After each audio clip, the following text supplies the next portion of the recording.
Video में मैं आपको भाज्य संख्या और अभाज्य संख्या के बारे में पूरी अच्छी तरह से जानकारी दूंगा। ठीक है, तो जल्दी से जल्दी इस चैनल को सब्सक्राइब कर लीजिए और वीडियो को कर दीजिएगा लाइक। ठीक है, तो चलिए हम लोग बताते हैं। चलिए मैं बताता हूं कि यहाँ पर भाज्य संख्या किसे कहते हैं और अभाज्य संख्या किसे कहते हैं। ये जानना बहुत ज़्यादा जरूरी है, आपके एग्जाम में भी पूछा जा सकता है। ठीक है, चलिए भाज्य संख्या और अभाज्य संख्या के बारे में हम लोग जानेंगे।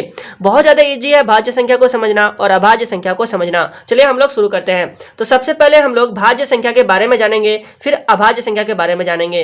तो सबसे पहले हम लोग लिखते हैं भाज्य संख्या। भाज्य संख्या किसे कहते हैं? ठीक है, भाज्य संख्या किसे कहते हैं? भाज्य संख्या वैसे संख्या को कहते हैं ना जो स्वयं को छोड़कर, ठीक है, स्वयं को छोड़कर और एक को छोड़कर यदि किसी भी संख्या से भाग जा रहा है तो उसे हम लोग भाज्य संख्या कहते हैं।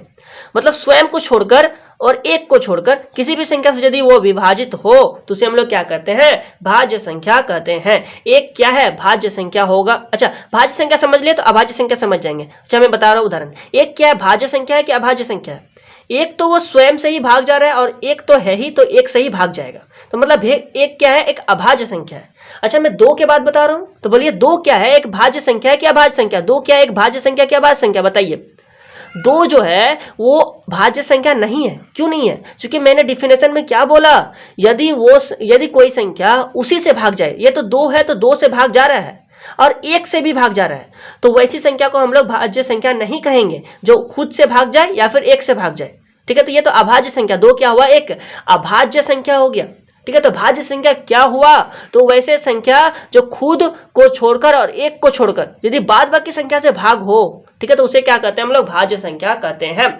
चलिए मैं जैसे कि मैं बात करूं 6 का, तो 6 जो है किससे किससे भाग कर रहे हैं? ठीक है, 6 को किससे किससे विभाजित है? 6 किससे किससे विभाजित है? तो 6 तो एक से विभाजित है। मैंने एक और खुद को छोड़ दिया था। ठीक है, एक को नहीं लेना है और जो संख्या है उसको नहीं लेना है, बाकी से देखना है कि ये विभाजित है कि नहीं। चलिए मैं 2 से लेकर के देख रहा हूं। ठीक है, तो 2 से तो 6 विभाजित है ना?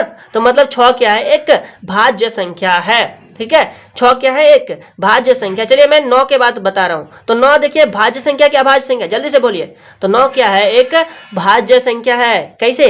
चलिए मैं समझाता हूं। ये देखिए, एक को छोड़कर और 9 को छोड़कर, ये खुद है 9 है, तो 9 और एक को छोड़कर यदि दूसरे संख्या से ये भाग जाए तो ये भाज्य संख्या है। चलिए देखिए यहाँ पर तो 9 जो है 3 से भाग जा रहा है, मतलब ये क्या है? एक भाज्य संख्या है। ठीक है, अब मैं आपको डिफिनेशन में लिखवाता हूं। ठीक है, तो भाज्य संख्या किसे कहते हैं? चलिए देखिए, वैसे संख्या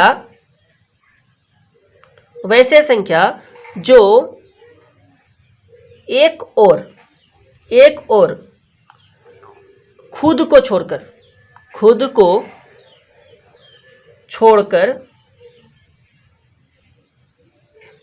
ठीक है, यदि वो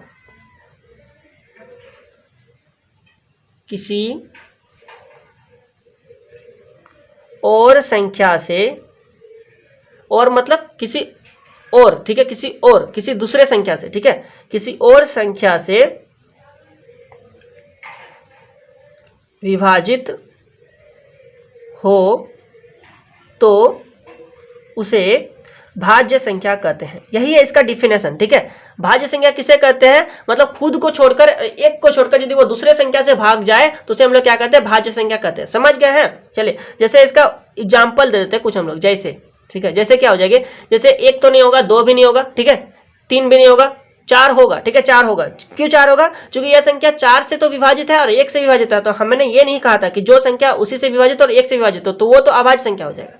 ये देखिए 4 ने ना 1 और 4 को छोड़कर किससे विभाजित है? 2 से विभाजित है, इसीलिए एक भाज्य संख्या। ठीक है, जैसे मैं बात करूं यहाँ पर लिख देते हैं 12। ठीक है, तो 12 एक क्या है? भाज्य संख्या है। क्योंकि 12 और 1 को छोड़कर ये 2 से भी जा रहा है भाग, 4 से भी भाग जा रहा है, 3 से भी भाग जा रहा है, 6 से भी भाग जा रहा है। ठीक है, तो ये क्या हुआ? भाज्य संख्या हुआ। तो जो संख्या खुद को छोड़कर और एक को छोड़कर यदि भाग जाए तो उसे क्या कहेंगे? हम लोग भाज्य संख्या कहेंगे। ठीक है, तो इसी प्रकार से बहुत सारे एग्जाम्पल इसके हो सकते हैं। अब हम लोग अभाज्य संख्या के बारे में जानते हैं। ठीक है, चलिए हम लोग लिखते हैं अभाज्य संख्या।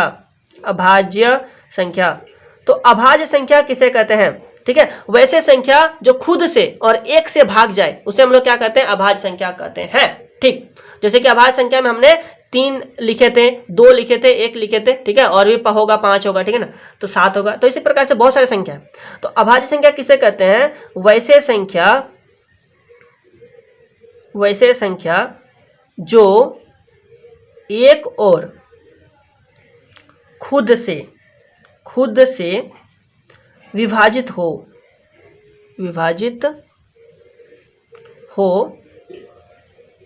उसे अभाज्य संख्या कहते हैं।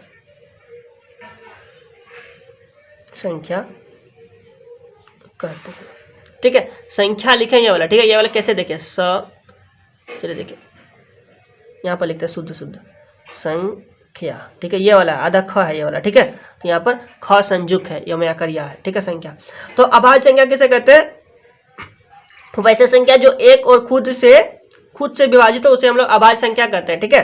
तो अभाज्य संख्या जैसे इसका एग्जाम्पल लिख देते हैं हम लोग, जैसे क्या हो जाएगा, एक हो जाएगा, ठीक है। ये एक से ही जा रहा है, एक से ही जाएगा, ठीक है। तो मतलब कि यहाँ पर देखिए अब 2 हो जाएगा, 2 ये खुद से जा रहा है, 2 का पारा में 2 है और 1 का पारा में 2 है, मतलब ये खुद से जा रहा है और 1 से जा रहा है, तो ये क्या हुआ, अभाज्य संख्या हो गया, ठीक है। उसके बाद मैं बात करूँ 3 का, बात करूँ 5 का, बात करूँ 7 का, बहुत सारे संख्या होगा, ठीक है, जो कि अभाज्य संख्या होगा। तो ये हमारा वीडियो था भाज्य संख्या और अभाज्य संख्या को समझाना, ठीक है। अब आप लोग पूरी अच्छी तरह से समझ चुके हैं, ठीक है। इसका डिफिनेशन को लिख लीजिए, एग्जाम्पल को लिख लीजिए और याद कर लीजिए, ठीक है। तो मिलते हैं तब तक के लिए अगले वीडियो में। और हाँ, वीडियो को जल्दी से जल्दी लाइक कीजिए और चैनल को सब्सक्राइब कीजिए, ठीक है। चलिए मिलते हैं अगले वीडियो में, तब तक के लिए बहुत बहुत धन्यवाद।